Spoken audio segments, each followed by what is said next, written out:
Hi guys, स्वागत है आपको मुस्तफिज़ 01 में। आज हम लोग सीखेंगे संख्या और संख्या पद्धति में कुछ संख्याओं के बारे में जानेंगे, जैसे प्राकृतिक संख्या, पूर्ण संख्या और पूर्णांक संख्या। फिर हम दूसरे उसका पार्ट बनाएंगे, उसमें आगे संख्या के बारे में पढ़ेंगे। तो यहाँ पर हम पहले जानेंगे प्राकृतिक संख्या किसे कहते हैं, यानी नेचुरल नंबर्स। गिनती की संख्या को प्राकृतिक संख्या कहते हैं। तो गिनती की संख्या किसे कहते हैं?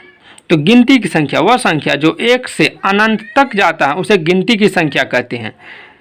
तो गिनती की संख्या को प्राकृतिक संख्या कहते हैं। जैसे 1, 2, 3, 4, यहाँ पे अनंत तक जाएगा, उसका कोई अंत नहीं होता, उसे हम प्राकृतिक संख्या कहते हैं। तो सामान्यतः क्या कहेंगे? गिनती की संख्या को प्राकृतिक संख्या कहते हैं, जो एक से शुरू हो, उसमें जीरो को शामिल नहीं करेंगे। सबसे छोटी प्राकृतिक संख्या एक होता है। सबसे छोटी प्राकृतिक संख्या क्या होगा? एक होगा। बड़ी प्राकृतिक संख्या को निकालना संभव नहीं है, क्या है कि ये अनंत तक जाता है, उसको जितना आगे ले जाएगा इतना आगे जाएगा। प्राकृतिक संख्या को ही हिंदू अरबिक संख्या कहते हैं। प्राकृतिक संख्या को ही हिंदू अरबिक संख्या कहते हैं। कई बार एग्जामों में पूछे जाते हैं हिंदू अरबिक संख्या किसे कहते हैं।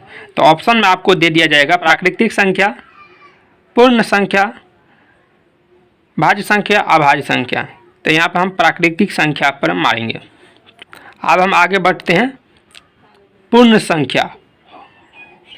हम लोग प्राकृतिक संख्या जान चुके। गिनती की संख्या को प्राकृतिक संख्या कहते हैं। 1, 2, 3, 4, 5, 6, 7 आदि को हम प्राकृतिक संख्या कहेंगे। लेकिन पूर्ण संख्या किसे कहते हैं, यानी होल नंबर किसे कहते हैं, उसको इंग्लिश में होल नंबर्स कहते हैं। पूर्ण संख्या प्राकृतिक संख्या के समूह में जब शून्य को शामिल कर लिया जाता है तो इन संख्या के समूह को पूर्ण संख्या कहते हैं। प्राकृतिक संख्या के समूह में जब शून्य को शामिल कर लिया जाता है, जब प्राकृतिक संख्या के समूह में हम शून्य को मिला देंगे, यानी जीरो को मिला देंगे, तो वह पूर्ण संख्या का समूह कहलाएगा। 1, 2, 3, 4 अनंत तक होता है प्राकृतिक संख्या, और उसमें अगर हम जीरो मिला देंगे तो वह पूर्ण संख्या का समूह हो जाएगा। सबसे छोटी पूर्ण संख्या जीरो होता है। सबसे छोटी पूर्ण संख्या जीरो होता है। जीरो से शुरू होगा तो सामान्यतः जीरो ही होगा। जो जीरो से छोटा, यहाँ पर पूर्ण संख्या में कोई भी अंक नहीं होता है, तो छोटी पूर्ण संख्या जीरो होगा। तो अब हम पूर्ण संख्या जान चुके हैं कि जब प्राकृतिक संख्या के समूह में जब शून्य को शामिल कर लिया जाता है तो वह पूर्ण संख्या का समूह यानी होल नंबर्स ग्रुप्स कहलाता है। अब हम जानेंगे पूर्णांक संख्या, इंटीजर्स नंबर। अब हम जानेंगे पूर्णांक संख्या यानी इंटीजर्स किसे कहते हैं। तब पूर्ण संख्या में ऋणात्मक संख्या को मिलाने पर जो संख्या का समूह प्राप्त होता है उन्हें पूर्णांक संख्या कहते हैं। पूर्ण संख्या में पूर्ण संख्या की कहते हैं। तो पूर्ण संख्या कौन कौन होते हैं? 0, 1, 2, 3 से अनंत तक हो गया पूर्ण संख्या। पूर्ण संख्या में ऋणात्मक संख्या को शामिल करेंगे तो ऋणात्मक संख्या हो गया -1, -2, -3, ये सब क्या हो गया? ऋणात्मक संख्या। तो अब वह ये भी अनंत तक जाएगा, तो वह कौन सी संख्या का समूह हो गया? पूर्णांक संख्या का समूह।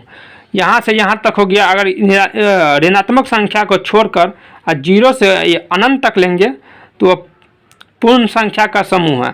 लेकिन ऋणात्मक संख्या को उसी में शामिल कर लिया जाता है तो वह पूर्णांक संख्या कहलाता है, यानी इंटीजर्स नंबर कहलाता है।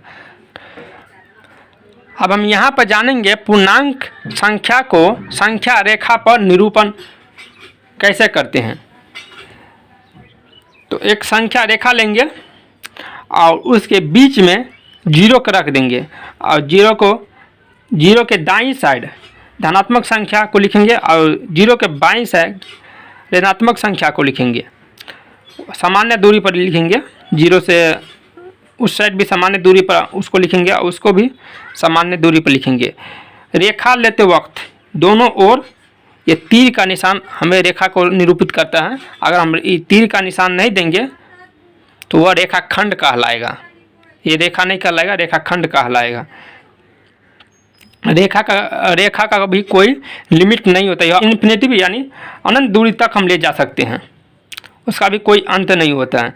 इसलिए उसको संख्या रेखा पर बीच में 0 देंगे और 0 के सामान्य दूरी पर उस साइड भी धनात्मक अंक होता है दाईं ओर, और बाईं ओर सामान्य दूरी पर ऋणात्मक अंक होता है। यह भी अनंत तक जाता है और धनात्मक भी अनंत तक जाता है।